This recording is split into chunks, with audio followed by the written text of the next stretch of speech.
ప్రభునందు ప్రియమైన దేవుని సంగమా, దేవుని బిడ్డలారా, యూట్యూబ్ కుటుంబ సభ్యులారా, బాగున్నారా?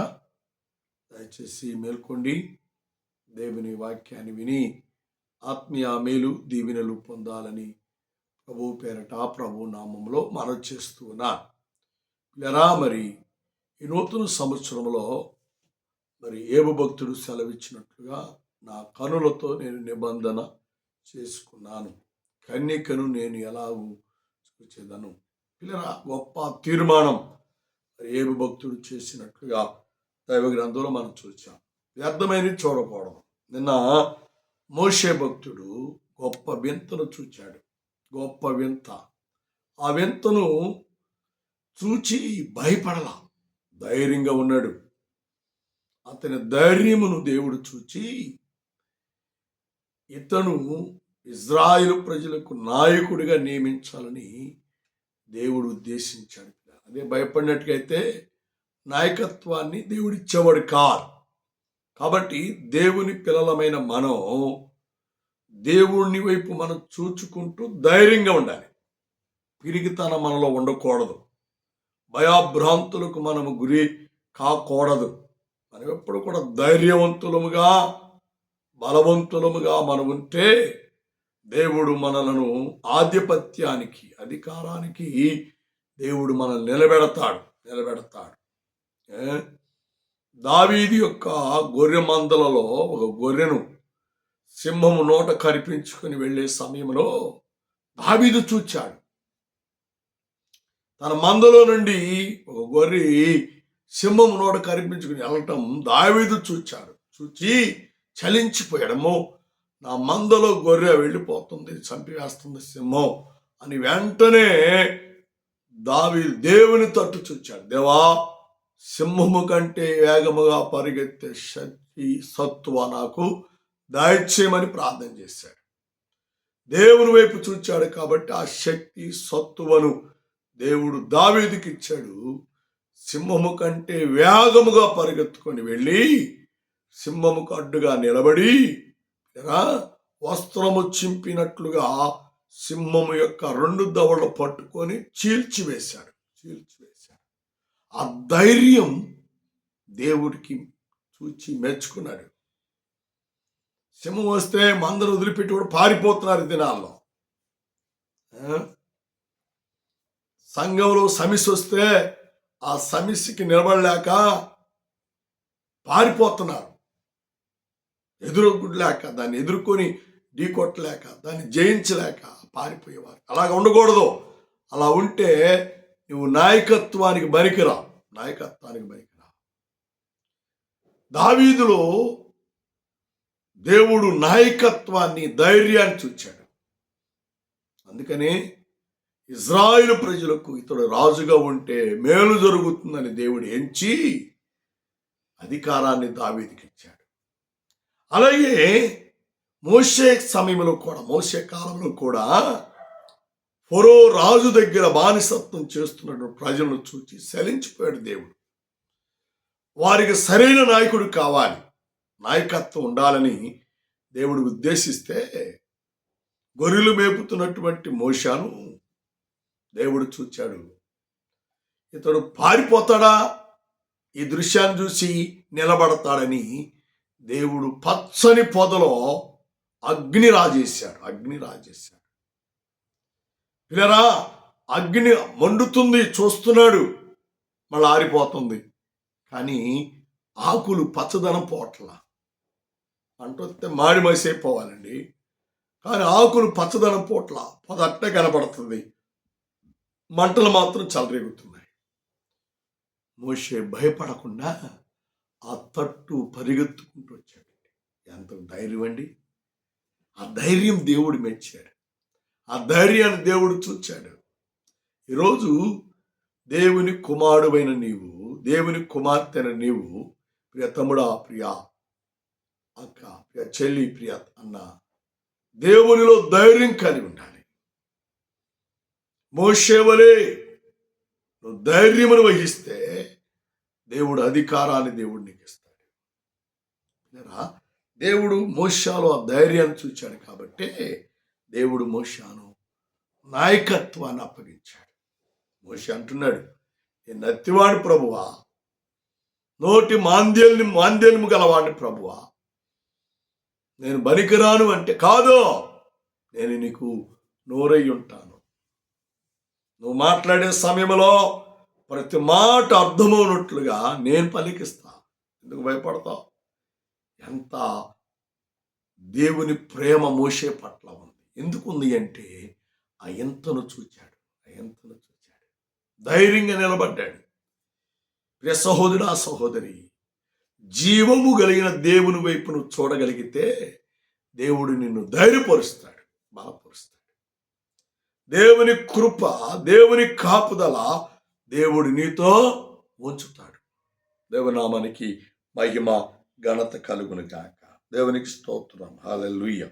కాబట్టి పిల్లరా, దైవ గ్రంథముల నుండి శ్రేష్టమైన మాటను మన మనసు తెచ్చుకుంటే చాలా అద్భుతమైన మాటను దేవుడు మనకు తెలియజేస్తూ మాట్లాడుతూ ఉంటాడు. 7వ ఆదికాండము, నిర్గమాకాండం 3వ అధ్యాయం 6వ వచనం ఆఖరి లైన్లో మనం చూసినట్లయితే, మోషే తన ముఖమును కప్పుకొని దేవుని వైపు చూడ వెరచెను. చూచారా? దేవుని చూడలేకపోయాడు. ప్రకాశమైనటువంటి వెలుగుతో నింపబడిన దేవుణ్ణి చూడలేక వెరచాడట. బాబు, నువ్వు దేవుని చూచే ఆలోచన, ఆత్మ సంబంధమైనటువంటి చూపు కలిగి నీవుంటే దేవుడు నిన్ను బలపరుస్తాడు. దేవుడు నీకు సహాయం చేస్తాడు. దైవ గ్రంథంలో నుండి 1వ రాజుల గ్రంథం 19వ అధ్యాయం 13వ వచనం మనం గమనం చేస్తే, ఏలియా దేవుని వైపు చూచాడు. దేవుని వైపు చూచాడు. నువ్వు ఎవరి వైపు చూస్తున్నావు? ఎవరి వైపు చూచి మనస్సు నువ్వు కలిగి ఉన్నావు? లోకం వైపు చూడబాకండి. శరీర సంబంధమైన కార్యముల వైపు చూడబాకండి. సాతాను సంబంధమైన కార్యములను చూచేవారిగా ఉండబాకండి. దేవుని వైపు చూచేవారిగానే ఉండాలి. ఏలియా దేవుని చూచాడట. దేవుని చూచాడు. కంబళితో, దుప్పటితో ఏలియా ముఖమును కప్పుకున్నాడు. నువ్వు ఎవరిని చూస్తున్నావు? ఎవరిని చూచే అనుభవాన్ని నువ్వు కలిగి ఉన్నావు?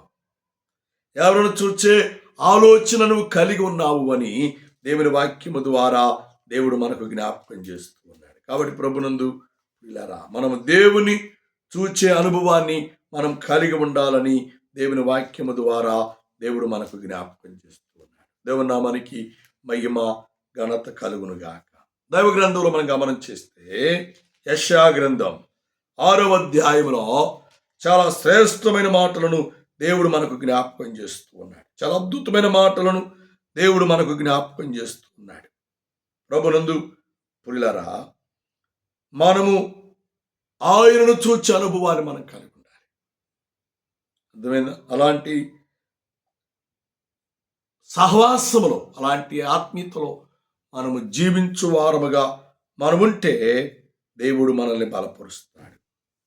అత్యున్నతమైన సింహాసనమందు ప్రభు ఆశయుడై ఉండగా నేను చూచి తిని అని యెషయా ప్రవక్త ద్వారా దేవుడు మనతో మాట్లాడుతున్నాడు. అత్యంత సింహాసనాసీనుడైనటువంటి దేవునిని నేను చూచాను. ఎంత గొప్ప ఆత్మీయ అనుభవం అండి! ఎంత గొప్ప ఆత్మీయ సత్యాన్ని దేవుడు ఇక్కడ మనకు బయలుపరుస్తూ ఉన్నాడు. దేవుని చూచే అనుభవాన్ని మనం కలిగి ఉండాలి. దేవుని చూచే కనులు మనం కలిగి ఉండాలి. అలాంటి జీవితం మనం కలిగి ఉంటే పరిశుద్ధాత్మ దేవుడు మనకు సహాయం చేస్తాడు. మోషే దేవుని చూచాడు కాబట్టి నాయకుడిగా నాయకత్వాన్ని దేవుడు అప్పగించాడు. నిన్ను కూడా ఒక ఉన్నతమైనటువంటి ప్రశస్తమైనటువంటి జీవితంలో నువ్వు జీవించాలని దేవుడు అప్పగించడానికి ఇష్టపడుతున్నాడు. నువ్వు ఆయన వైపు చూస్తే, నువ్వు ఆయన వైపు చూడటానికి ఇష్టపడితే ఆయన నిన్ను ప్రత్యేకమైన రీతిలో దేవుడు నిన్ను హెచ్చిస్తాడు. దేవుని నామానికి మహిమ ఘనత కలుగును గాక. లేదా మరి నిజంగా దేవుని సేవకునిగా నేను ఉండకపోయి ఉన్నట్లయితే నేను ఎలా ఉండేవాడో తెలియదు. కానీ దేవుడు పిలుచుకున్నాడు. దేవుని వైపు నేను చూస్తున్నాను. కాబట్టి ఈ స్థితిని, ఈ పరిస్థితిని, ఈ గౌరవాన్ని, ఈ అత్యున్నతమైనటువంటి పరిస్థితులను, నాయకత్వాన్ని సేవకునిగా దేవుడు నాకు ఇచ్చాడు. కారణం ఏంటంటే నేను ఆయన వైపు చూస్తున్నాను, ఆయన తట్టు చూస్తున్నాను, ఆయన చూచే కనులు నేను కలిగి ఉన్నాను. కాబట్టి దేవుడు ఆ రీతిగా ఆశీర్వదించాడు, ఆ రీతిగా హెచ్చించాడు. ఇదే యెషయా గ్రంథం 6వ అధ్యాయంలో 5వ వచనము ఆఖరి లైన్లో మనం గమనం చేసినట్లయితే చాలా శ్రేష్టమైన మాట రాయబడింది. యెహోవాను నేను కనులారా చూచాను. యెహోవాను నేను కనులారా చూచాను.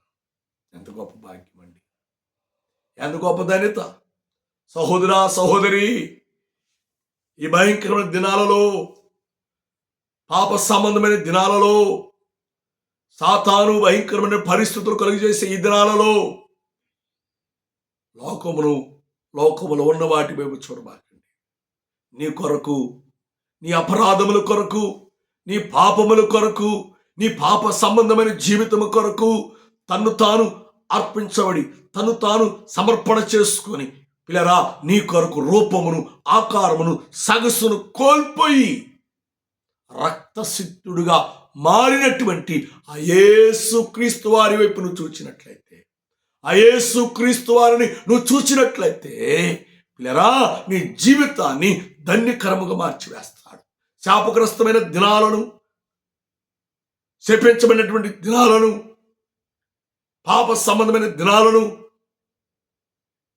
అన్ని కొట్టివేసి ఆశీర్వాదకరమైనటువంటి నాయకత్వంలో, ఆశీర్వాదకరమైనటువంటి దినాలలో దేవుడు నిన్ను నడిపిస్తాడు అని దేవుని వాక్యము ద్వారా దేవుడు మనకు జ్ఞాపకం చేస్తాడు. కనులారా దేవుని మనం చూడాలండి.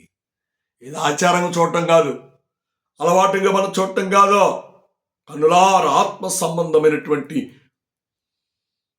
జీవితాన్ని మనం కలిగి కనులారా దేవుని మనం చూస్తే మనము పరవశించు వారమై ఉంటాం, దేవునిలో ఆనందించు వారమై ఉంటాం. అదే అపోస్తలుడు పౌలు అంటాడు, ఆనందించండి. నేను మరలా చెబుతున్నాను, ఆనందించండి. ఎప్పుడంటే కనులార దేవుని మనం చూచినప్పుడు. మోషే బాబు గొర్రెలు కాసుకునేవాడు, కానీ కనులార ఆ మంటను, ఆ పొదను చూచినప్పుడు ధన్యకరముగా మార్చబడ్డాడు, నాయకుడిగా ఉన్నాడు. 40 లక్షల మంది ఇజ్రాయేల్ కాలబలాన్ని నడిపించగలిగాడు. కారణం ఎందుసా? కన్నులారా ఆ వింతను చూచాడు. పొద మండుతున్నది, అగ్ని జ్వాలలు రగులుతున్నాయి, భయంకరంగా ప్రజ్వలుతున్నాయి. కానీ పచ్చని పొద మాత్రం కాలిపోవట్లేదు, ఆకు మాడిపోవట్లేదు, ఆకు ఆకారం మారట్లేదు, స్వరూపం మారట్లేదు, పచ్చదనము అలాగే ఉందండి, అలాగే ఉందండి. ఇది నాకెందుకులే, ఏదో జరుగుతుందిలే అని వెళ్ళిపోలేదు, కానీ ఆకర్షించబడి కనులార చూచాడు, కనులార చూచాడు. ఎంత గొప్ప భాగ్యం. ఈ రాత్రి ప్రభునందు పిల్లరా, పురాతన కాలంలో కనులార మనము దేవుని మనం చూడగలిగితే నీ స్థితిగతులు దేవుడు మార్చివేస్తాడు. గొర్రెలు కాసుకునే మోషేను ప్రజలను కాయగలిగినటువంటి నాయకుడిగా దేవుడు దీవించాడు. అలాంటి ఆశీర్వాదాలు పొందుకోవాలా? అలాంటి దీవెనలు పొందుకోవాలా? అలాంటి కృపను పొందుకోవాలా? అలాంటి మేలును పొందుకోవాలా? అలాంటి ఆశీర్వాదాలు పొందుకోవాలి అంటే దేవుని చూచే కనులు కలిగి ఉండాలి, వాక్యమును చూచే కనులు కలిగి ఉండాలి, దేవుని సంఘాన్ని చూచే కనులు కలిగి ఉండాలి, దేవుని మందిరమును చూచే కనులను కలిగి ఉండాలి, ఆత్మీయ పిల్లల యొక్క సహవాసాన్ని కలిగి చూచే కనులు కలిగి ఉండాలి. అలాగ ఉంటే పరిశుద్ధాత్మ దేవుడు నిన్ను బలపరుస్తాడు. పరిశుద్ధాత్మ దేవుడు ఉన్నతమైన ఆశీర్వాదముల చేత నిన్ను నింపుతాడు అని దేవుని వాక్యము ద్వారా దేవుడు మనకు జ్ఞాపకం చేస్తూ ఉన్నాడు. కాబట్టి మనల్ని మనం దేవునికి అర్పించుకుందాం, మనల్ని మనము దేవునికి సమర్పణ చేసుకుందాం. మోషే ఆ పొదను చూచాడు, మండుతున్న పొదను చూచాడు, భయపడలేదండి. నువ్వు కూడా భయపడబాక, ధైర్యంగా ఉండు. పరిస్థితులు నిన్ను కలవరపెడుతున్నాయా? దినాలు నిన్ను కలవరపెడుతున్నాయా? గడియలు నిన్ను కలవరపెడుతున్నాయా? భయపడబాక. యేసు వైపు నువ్వు చూడగలిగితే, దేవుని తట్టు నువ్వు చూడగలిగితే, దేవుడు ఉన్నతమైన ఆశీర్వాదముల చేత నిన్ను నింపుతాడు, నిన్ను బలపరుస్తాడు అని దేవుని వాక్యము దేవుడు మనకు జ్ఞాపకం చేస్తూ ఉన్నాడు. దేవుని నామానికి మహిమ ఘనత కలుగును గాక. కాబట్టి ప్రియులరా, నేను ముగించబోతున్నాను. మనల్ని మనము దేవునికి సమర్పణ చేసుకొని దేవుని తట్టు చూచి, మోషే చూచాడు కాబట్టి పరిస్థితులు మారాయి, మోషే నాయకుడైపోయాడు. నువ్వు కూడా చూస్తే నిన్ను కూడా ఉన్నతమైనటువంటి స్థితిలోనికి దేవుడు నిన్ను హెచ్చిస్తాడు, ఉన్నతమైన ఆశీర్వాదముల చేత నిన్ను బలపరుస్తాడు అని దేవుని వాక్యము దేవుడు మనకు జ్ఞాపకం చేస్తున్నాడు. కాబట్టి మనల్ని మనం దేవునికి అర్పించుకుందాం, మనల్ని మనం దేవునికి సమర్పణ చేసుకుందాం. దేవుని చిత్తానుసారమైన జీవితంలో జీవించి నిత్య రాజ్యానికి, పరలోక రాజ్యానికి వారసులు కావాలని ప్రభు పేరట ప్రభు నామములో ఆరాధన చేస్తున్నాను. దేవుడి మాటలను, దేవుడి వాక్యాన్ని మనందరూ కూడా దీవించి ఆదరించి ఆశీర్వదించును గాక. ఆమేన్, ఆమేన్, ఆమేన్. ప్రార్థన చేద్దాం. కృపామయుడా, ప్రేమికుడు మా తండ్రి, ఇంతవరకు మీరు మాతో ఉన్నారు. మీ వాక్యము ద్వారా, మీ మాటల ద్వారా మీరు మాతో మాట్లాడారు. అందుకే నీకు వందనాలు. ఉత్తమైన వాక్యాన్ని నీరుగట్టండి, ఫలింపదాయించండి. వాక్యానుసారం నడుచున్నట్లుగా, జీవించినట్లుగా మమ్మల్ని మీరు బలపరచమని ఈ టీవీ ద్వారా వాక్యం వింటున్న ప్రతి కుటుంబ సభ్యులను దీవించండి. ఇన్న వాక్యములు అనేకులు పారుబడి చేయడానికి నీ బిడ్డలకు మంచి ప్రేరేపణ అనుగ్రహించమని, సహాయం చేయమని, దీవించమని, కృపలో బలపరచమని యేసు అడుగుచున్నాము తండ్రి. ఆమేన్, ఆమేన్, ఆమేన్. పిల్లరా, ప్రకటన గమనం చేయండి. మరి మన తోటి సేవకుడు, మరి దేవుని దాసులు, క్రీస్తు మరి యోహోనన్న బ్రాకెట్లో కనకం అంటారు, ఆయన ప్రభువునందు నిద్రించారు. 8వ తారీఖు వారింటి దగ్గర ఆదరణ కూడిక ఏర్పాటు చేశారు. కుటుంబ సభ్యులు వారు చెప్పమని చెప్పారు.